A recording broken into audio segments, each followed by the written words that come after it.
look at that. This way, I'm already out there mobilizing. Man, I mean, everybody with that mobilization. Right. Look at these kids. We've got one that's being difficult, so we've had to send them confirmations. Down probably a handful, probably 10 to close on right away. Like, The one we've already sent 2 confirmations. I'll wait until Miss Lou sits down. Well, that too. Even if we're short, it's fine because we can do minutes next time. Wrong with, that's something, oh, guys, the appraisals are going crazy now. We don't really need one. It's all Information line. just defer to the next meeting. Minutes to next month. 2 minutes. Where that is. Too short. Website draw, our choice. That's you. 10,000, if things T-Dot does, and then we'll get it. So if there's anyone to not have it, it's Me on my phone. Yep. That's why I just settled with you. Flat out, it's like, don't look up. Rock seats. That's what we do. we're always here. That's right. That would be like. You know, ours in the 1920s, just because it was out and they knew they'd vote for new leader and push through a bunch of legislation. I guess better. We are too. I heard them the other day. I've seen a couple of them kind of flopping around the ground. Yeah. Thank everybody for coming. I want to welcome everybody to the June 5th, 2024 meeting of the Transportation Coordinating Committee. Doesn't look like we have a quorum today. I think we're about 3 short, which is okay. We just had informational items today, so we will we'll defer the approval of the meeting minutes till next meeting, I guess. Moving on past that. Second item on the agenda is opportunity for public comment. I'll open the floor to any member of the public who wishes to make a comment here to the TCC. Anybody that wants to come in from the public? Hearing none, we'll move on. But before we do, I did want to state that we have provided a hybrid option here at this meeting for folks who are not able to attend in person here today. Just communicate in the chat if you have any questions. Moving on to item number 3, we just have a couple informational items today. A is upcoming updates to the federal functional classification system for the metropolitan planning area, and I'll turn it over to Max Baker, Director of Research and Analytics, to make that presentation. Max. Thank you, Mr. Chair. I wanted to bring forward to everybody today the functional classification review and request for revisions. This is something that the MPO maintains and updates every so often. We're doing it in preparation of our 2050 regional transportation plan. Just to refresh your memory, functional classification system, it provides a framework for identifying the role that roadways play. That leads to how roadways are designed and what federal aid opportunities are possible.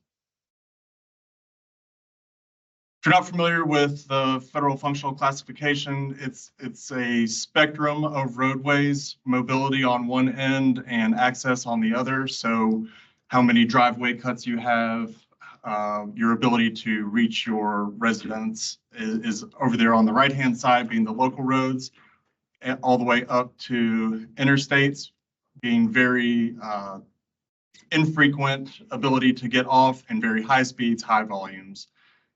As it pertains to eligibility and what network they're on, when you hear say the Fed aid route, that is for your typical Fed aid eligible programs like STBG, being those in green. The local roads are not on that Fed aid network, and minor collectors are split. So if they are urban minor collectors, they are on the Fed aid network. If they are rural, they are not. If you remember our discussion last month or a couple months ago on federal aid urban boundary, that's where that urban designation applies to minor collectors. So some questions to consider as you're reviewing your network. Have new roadways been constructed in your area that need to be classified? These would be extensions or any new roadway. Has development caused traffic patterns to change? This is more of a volume thing. So are there major investments that have occurred that would increase the number of cars that roadway is carrying. Have any of the major roadways been realigned, expanded, or extended? So these are design changes that would cause a functional change in the roadway to increase the new volumes or serve new areas. And has there been any significant growth that changes the functionality? So if there's more houses and rooftops going on, on the far side of town, is there a change in functionality of how that roadway is being used? So what will we be looking at when going over the submittals?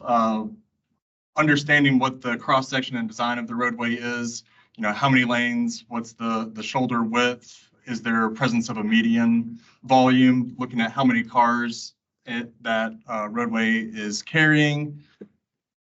Route spacing, this typically has to do with parallel routes. So understanding the distance between two parallel routes. Typically, one of them needs to be a major, the other a minor. Accessibility, this is the number of intersections or places that you would stop, as well as driveway cuts. So what you're actually able to access from that major roadway. Distance served and geographic significance, they kind of go together. Think of it as, is this roadway serving a part of a city or a city? Is it helping connect two cities, or is it more of a regional or national route? And then speed limit goes along with that cross-section design and volume. Is it really for accessing a particular parcel, or is it more for driving at high speeds across the region? And then to boil it all down to two things to really be thinking about, it has to be based on the current roadway function, not the proposed. So if you have a potential RTP project that would be expanding lanes, we're not wanting to know what the functional classification would be. It's more of what it is today. And it must connect to other federal aid routes. So those not being local, or they can still be the minor collector. Next. We've got an application up at gnrc.org, maps federal aid, where you can review how the current network sits and identify areas that might need to be brought to our attention. Then finally, timeline and next steps. We'll be opening the call. So starting today, we urge you to review the functional classification network, start having conversations with people in your local jurisdictions, as well as with us, on what you might want to be making those changes to. We will be collecting that information, working with the locals and Department of Transportation to make a formal submission in October. And TDOT will be submitting to Federal Highway along with other classification revisions in Region 3. We're kind of doing this coinciding with their process. Early 25 is what they've said as of right now. Open to any questions on that. This is a very good timing on this item. It's a question I had. So about a little over a year ago, we submitted some changes in Williamson County, specifically from East McEwen Drive. Where I always go to TDOT for their classification maps for whatever the most current is. I'm assuming that's still the location for the most current mapping. The correct current official, yeah. Correct official mapping. That's the wording I was looking for. I was looking for where that mapping ended up for those revisions that we did about a year and a half ago, because I have not seen what was approved at this. Well, we recommended it, and then the full Transportation Policy Board approved it about a year ago, and I've really never seen where that ended up. So I spoke with TDOT staff yesterday and actually asked them that same question, because I noticed a couple of the ones that we had submitted hadn't been updated yet, and I think they're going through the process. I'm not sure if they've been submitted to Federal Highway or not.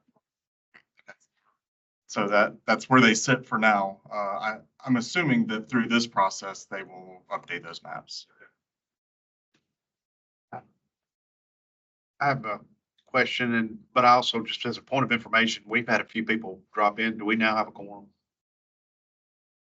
I think we had 2 members. I don't think Melanie or Stacy are voting members. We're so short. curious about that. But the, I'm counting. okay, thank you. The other question I had was, when we did like urban growth boundary, or not urban growth boundary, what am I? Urban area. Urban area modifications, as well as census tract and census block negotiation with the Census Bureau. The MPO, Max, you in particular, I think, kind of bird dog, setting up meetings with each set of local jurisdictions, Mhm. maybe by county. Can we do that with regard to this? I don't see any reason why not. That, I mean, in the interest of saving time, I have some questions about, as you well know, about the urban area versus where things do qualify for federal urban aid or federal aid versus not. And I'd rather not have to belabor that point once more in front of the whole committee. So Yeah, we're more than happy to meet with individual jurisdictions. If you think that it's an issue where it might be multi-jurisdictional, Well, we can definitely set up a. I'm perfectly happy to meet with my fellow jurisdictions in Wilson County, or for that matter, Rutherford County or whatever, but I was just saying that it might be good for us to do that kind of process for this June through August timeline, is to kind of, over the course of months, set up those meetings with each county and their jurisdictions within it to talk through classifications. That work? Sounds good. Okay. And that leads me to one detailed question I have that will probably either be answered there or by Stacy offline, but we've had some questions locally about the need for some red lights off of interstate grade roads, actually interstate classified roads, and how far you guys at TDOT control with regard to warranting analysis off of the ramps, down the connecting, roads. And I don't know if there's a one number standard that this many feet, or if it varies based on location. So, Yeah, just give me something. I'll get you to regional traffic. They can give you the details you need, Tom. thank you. What does the application process look like for this? Is it just something where we just need to call you to talk to you about it? And We haven't formalized that yet. I think between now and TPB, we'll probably come up with some sort of, formal submission. We're required when we submit to TDOT to have in log mile, beginning log mile, and roadway name, what it currently is classified, what we're proposing it be classified. There may be some other things that they require too, but that's the general thing that they're looking for. It's pseudo formal, so I think it varies by MPO, but ours will likely look similar to that. And so the changes that might be made, are those going to be entirely member driven, or are you guys going to be looking at roadways and making recommendations that this needs to change, or that, you know what I'm saying? Even if somebody doesn't ask for it, are there some things that might change? Yeah, we had a major update in 2013, 14 that, it was a major overhaul of the way that the Nashville MPO looks at functional classification. So I think we got a lot of those out. I've had conversations with the state already on some revisions that they might be proposing. So it's not just going to be from member jurisdictions, but also from Department of Transportation. We're really just the coordinator between everybody on that effort. One thing that might be helpful as that process moves forward, I know there's some kind of nuances to with when certain classifications change, you can only have so many roadways. It's not a hard and set rule, but there's only so many roadways within a certain area that can be a certain classification. And I know especially when that gets to TDOT, they're going to look at that very strongly. So going through that about a year ago, so that might be something to help let people know ahead of time to kind of rule of thumbs on those. Yeah, they're looking for almost like a pyramid of mileage. So Yeah. like your interstates would be less mileage all the way down to your locals, makes up the large proportion. So yeah, they look at that. There's no hard, fast rules, but they are, It's not, making sure that it yeah, you works. don't want to look at it you don't want to look at it and say, oh, we want to convert everything to minor collector just because we want to be able to get funding. Right. Yeah, and that's an important thing, is that it should not be funding driven. Right. It should be functional driven. Anybody else have any questions for Max? Just let us know what we need to do, for any changes we want to submit and that kind of thing. Thank you. Appreciate it, Max. Thank you. Next informational item we had on the agenda is best practices for readying projects for grant obligation and subsequent implementation. Sounds like a good presentation by Taylor Lee. Thank you, Mr. Chair. Today I'm talking about two things. So first, talking about kind of upcoming deadlines that kind of are going to impact obligation, especially the end of the fiscal year, federal fiscal year, and obligation of TDOT. And then also just best practices to kind of help you be able to beat that deadline and get your projects there. The next slide, please. So what to know, some basic facts. So as of May 10th of last month, we only have 1.4 out of our 95 million of suballocated dollars have been obligated. Roughly 140 projects in the tip of that are locally managed. Two local programs, they're putting together a list of projects they expect to be obligated before the end of the fiscal year. And this is kind of tying to later when I'm talking about Tennessee is a pay-as-you-go state. So it's important to know that it basically, as you go to the next slide, obligational authority, TDOT usually in the past has always requested additional obligational authority from FHWA because since they don't bond, if they have the opportunity to spend money in the fiscal year and they have it on the books, they're going to try to do it. But every year Congress sets a yearly obligational authority limit for FHWA transportation obligations. FHWA then uses a 5-part formula, if I'm correct, Melanie. Something like that. I don't know. It's a little complex, but they use a 5-part formula to kind of subdivide how much each state gets an obligational authority. At the end of the fiscal year, roughly in August, the states, FHW kind of looks at the states as a whole and basically says, hey, if there's any unused obligational authority from other states, they kind of redistribute to states who need it. So TDOT in the past has usually taken and they've sent a list of projects and obligation amounts to FHWA in that request for additional obligational authority. One big thing here, if that project, let's say if you have a project that is maybe ready to obligate in September, but is not on that obligational authority, that August redistribution list, to the end of the fiscal year ending, and maybe even Congress having delays in passing a spending bill, you could see your obligation delayed for several months. So obligational authority is a really big impact to projects, especially around this last quarter of the year.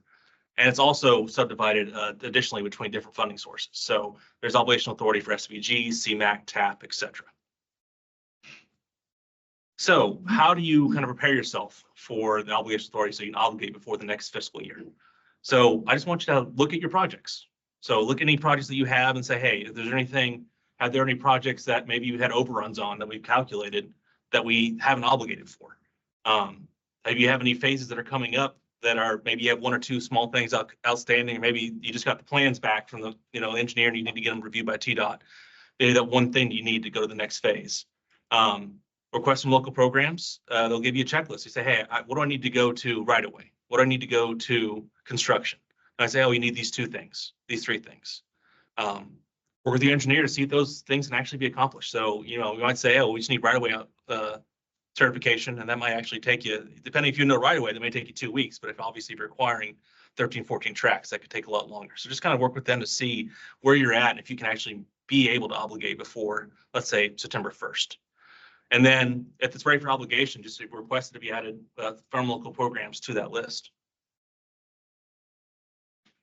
So next up, just some common project delivery issues. These are things identified during a project delivery task force. So utilities, staffing capacity, community buy-in, lengthy project review and approvals, and lack of funding and cost overruns, and of course, conflicting design expectations. These are the things we identified. So next couple slides, I have a couple areas of focus to kind of see how we can, each one of those, we can kind of find some best practices on. So 3 areas of focus, we have project management. So this is basically how you prepare in-house to best manage your projects. The local programs process, basically understanding the process and the milestones that you can basically avoid any common issues if possible. And then working with us, we basically, how can we as GNRC and the MPO work with you to basically provide any insight, any troubleshooting, or any help with the TIP process in particular. The first one is project management. So some of the biggest things, so identify stakeholders affected by the project at its inception. So if you know it's going to impact a community center, it's a neighborhood association, things of that nature, that's the community buy-in. Begin to consult an RFQ as you're doing the contract initiation. So local programs actually really allow you to do that. You can have your consultant on contract. before you actually begin the contract, the project. They can't begin work and expect to be reimbursed until a NEPA notice to proceed is sent or the whatever first funded phase to get reimbursement. But you actually have them under contract, and that can save you between, depending on your procurement procedures, 30 to 90 days of time to get you jump started on the NEPA process. Hold regular progress meetings. I think it's really important. As sometimes, you just hear, you follow up and maybe you just hear something from the engineer like, oh yeah, we're working on this, but it'd be a couple months in between each one. So even just regular check-ins. I'm not going to go through every single one of them, but I think that the fourth one's really important, as the same important communication with TDOT staff and your consultants. These projects can take, I think the typical TDOT contract's 5 years. So as you know, there's been turnover in local programs. Your consultants will have turnover as well. If you have those saved to your file, I think that can save a lot of confusion, especially if you say something has been done or if you've got approval to do something. Okay, next slide, please. Next, the local programs process. So big one, NEPA obviously is a process that takes a long time.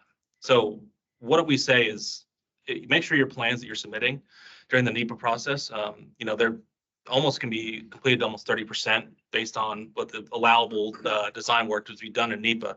If you can have those done as fleshed out as possible in NEPA, that can avoid having to do reevaluations later, because TDOT now does that based on plan reviews. Next, determine if you need to have 2 plan reviews instead of 3. So if you have a less complex project, let's say if you're doing sidewalks, you're doing resurfacing, you're doing intersection work, things that either have little to no right of way, typically you can go straight from your NEPA to the right of way plans as a first review, and that can save you a lot of time. Obviously, if you have bridge, if you have a widening, a new roadway, it's very smart, and you're going to have those preliminary plans. But a lot of times projects, the preliminary plans and the right of way plans, especially if there's no right of way, are almost identical besides the plot lines. So that can save you some time. Next one is those plan reviews. So I think the big thing here is be the squeaky wheel, because local programs, they send those out to different departments, and they're not the ones reviewing it. So if they have that external communication from an external partner, I think that goes a long way to when you say, hey, we're following up, it's been 2 or 3 weeks, the locals are asking us about it. That really, I think it can help, and especially help not lose projects kind of in that review process. I think here, the last one I'm going to say here, when you reach the right-of-way phase, you can work concurrently on a lot of those pre-construction items. So you have bid book, Title VI certification, environmental permit certification, all these things. Usually local programs, it's do one thing, then you get it okay to do the next thing. In that pre-construction phase, you can do a lot of those documents and certifications at the same time. So obviously some of them you're going to have to wait to do. You want to have a full fleshed out set of plans, maybe have your utilities on board before you move forward the final set of plans. But a lot of that stuff can be done at the same time. So you're not having to kind of trickle it out and then maybe have to have your estimate reviewed or your bid book redone because it's over 6 months old. Next slide, please. And lastly is the GNRC and MPO coordination. So just please keep us included in any relevant communications. So especially project estimates, budgets, scope changes. The more we know about it early and often, I think it can help us kind of head off issues, especially delays due to TIP actions early on. So that we can make changes to your TIP page, or you can ask questions or clarify anything, we're happy to do so. There's no questions that we don't want to see. So if you have questions, don't feel like they're stupid or you don't want to ask them, please email us. We're here to help. And then use our TIP application. So if you have a question about you're going through, maybe you have a final set of plans, you look at it and you go, oh, this doesn't look, I remember the TIP page is maybe slightly different.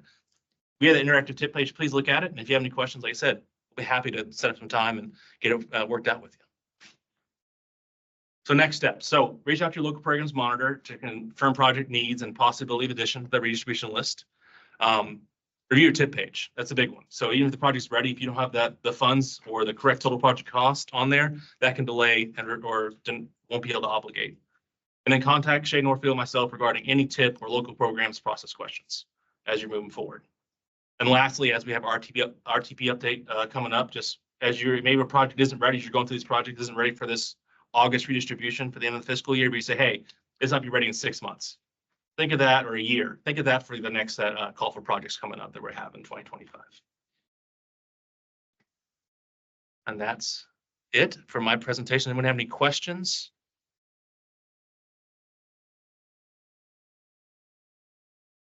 For Taylor?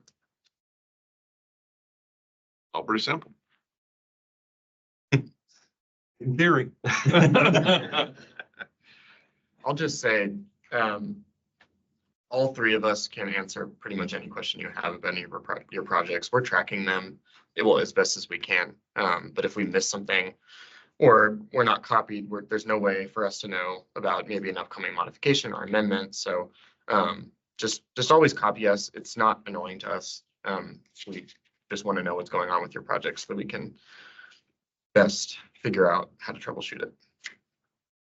One of the things that I noticed in my relatively brief time working at TDOT versus coming, back to local government is that people sometimes are afraid to copy people on emails and stuff at the county where I work now. But like, I do remember at TDOT and certainly I'm sure with MPO, like copying everybody, any and everybody is always welcome. It's like, it's just part of life, get copied on the email and that kind of thing. So I think that's something I'm definitely taking away from the presentations. Make sure you copy everybody on these emails. So everybody has them. Stacy, you got your report later on, but is there, not to put you on the spot, have there been any changes with the local programs office at this point? I know that they've been out there as needing a director for a while. I saw on the org chart recently that something had changed though. Yeah, we just got our new stuff, and so nothing's out officially, but yeah, there are changes coming. Okay.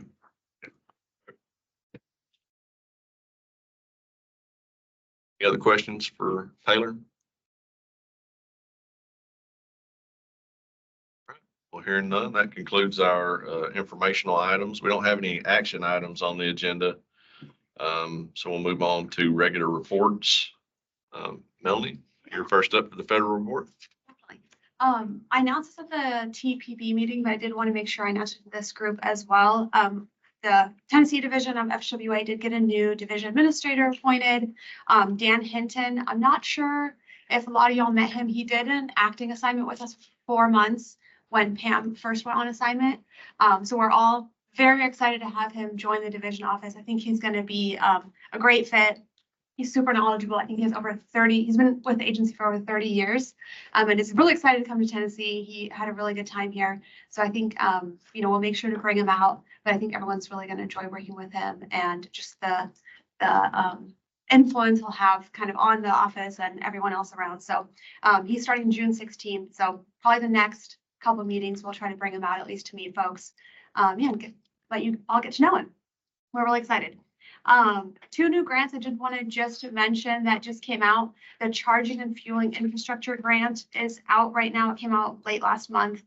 This is to strategically deploy publicly accessible EV charging infrastructure in communities and along alternative fuel corridors. So there's kind of 2 grant pots for this. One, the community charging to deploy charging infrastructure within rural and urban communities, and then the charging and alternative fuel corridor grants program to again put them on those alternative fuels, which is generally interstates, and then I think US 64 are the ones designated in Tennessee.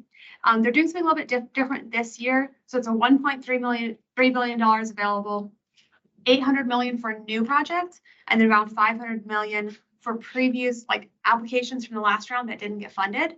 And there were, I think, a handful in Tennessee. So I do think that's one to look at, especially if your community applied previously, consider applying again. New applications are due August 28th, and those kind of reconsidered applications are due July 1st. And there's some webinars coming up on that, one tomorrow, if y'all are interested. I think Zach had sent out information on it. So Dan will have the webinar information if y'all are interested. And then earlier last month, the SMART Grants program also got announced. There's $50 million available through that program, strengthening mobility and revolutionizing transportation. That one is really meant to help fund demonstration projects focused on advanced smart community technologies and systems in order to improve efficiency of the transportation system. So applications for that are due July 12th. Questions for Melanie? Thank you, Melanie. Move on to the TDOT report, Mr. Morrison. The TSMP closes today, so if you don't have your application ready, Jonathan, you're probably late. I know you've already got it, if you have one, but the TSMP traffic signal is due today, so I'm sure a lot of you all have already put that in if you had it, but I just thought I'd mention that as well. We sent out information on the TAP cycle. Um, Staff here probably already forwarded that to you all, but that's out. It's open now through Friday, October 4th. Well, and Neil Hansen's the contact on that, so you should have all the information in the email or online for that program. And sorry for my tardiness, but I did want to mention on functional class, and Max probably mentioned this, but again, the federal guidance is pretty good and was updated in 23. Max may have mentioned that as well. So that's gives you a lot of additional information on meeting those percentages and all the fun aspect of it. But Max probably touched on that, but I thought I'd mention that as well.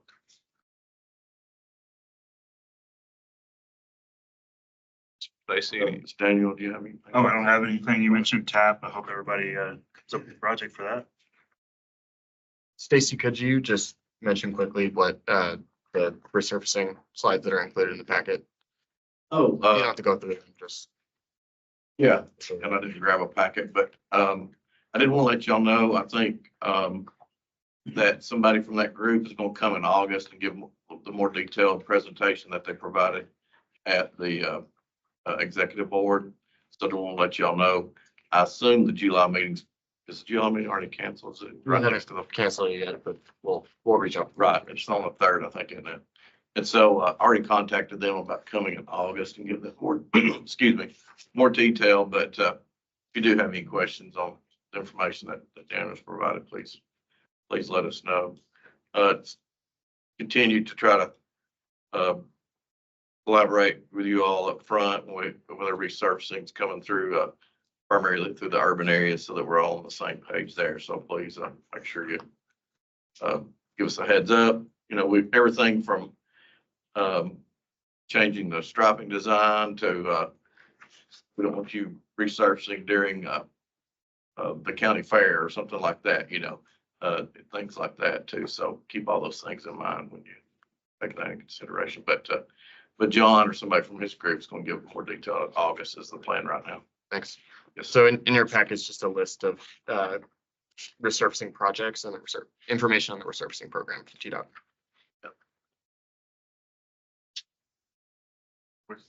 Can you provide clarity on legislative projects?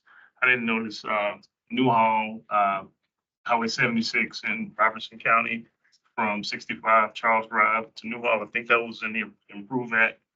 It didn't get in the 10-year plan, but I know it's part of the Improve Act. I just didn't see it listed. So again, our general statement there is, again, all the projects are important. It'll be looked at annually. So if it's not in the 10-year plan, that don't mean it won't be in there next year, but it's currently not in the plan if it's not listed. And that's what's listed here as a 10-year. Yes.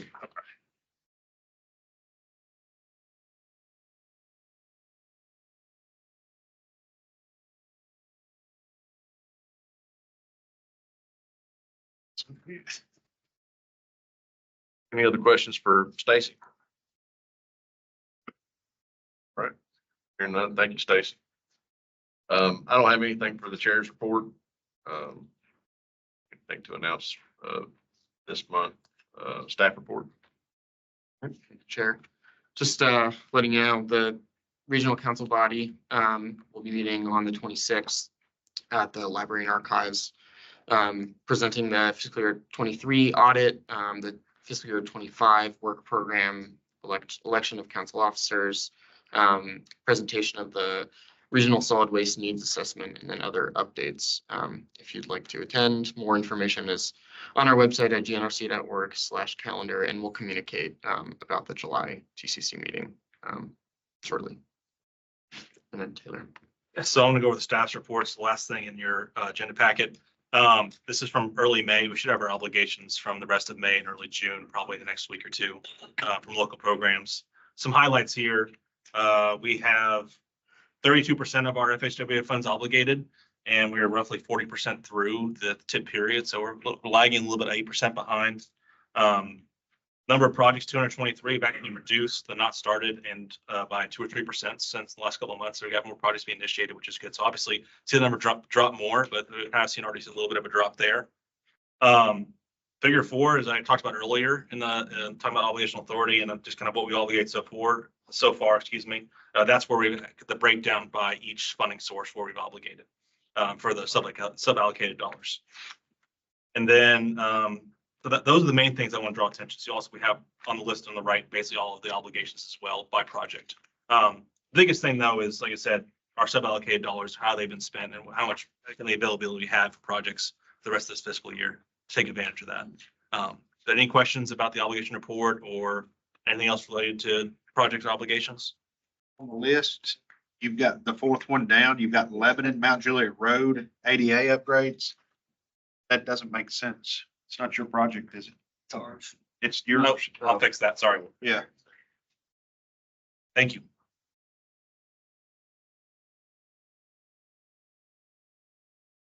Questions for Taylor about the project list? Taylor, do you have anything else? That's it. Okay. Well, that's the end of our reports. Other business, does anybody have any announcements or comings or goings or promotions or anything like that you want to announce? No? All right, hearing none, I will take a motion to adjourn. So moved. Second? Adjourn. Please leave your name tags on the table. They usually Likely not. We'll either move it or. I'm guilty of that one time. Only one time. Either cancel it or move it to the following week. Well, no, nobody's gonna be here. We have. I'll be in Charleston. Yeah.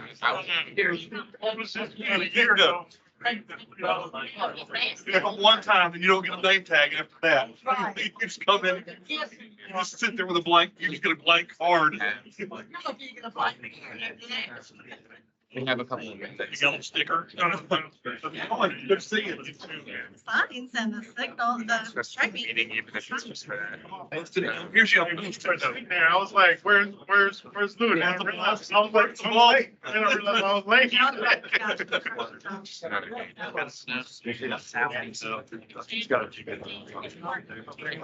Good to see you, see this. It's like church. It's like leaving church. Yeah, I got a beautiful dog and shake hands. Freak the show. Yeah. Yeah. Pretty good. No. Yeah,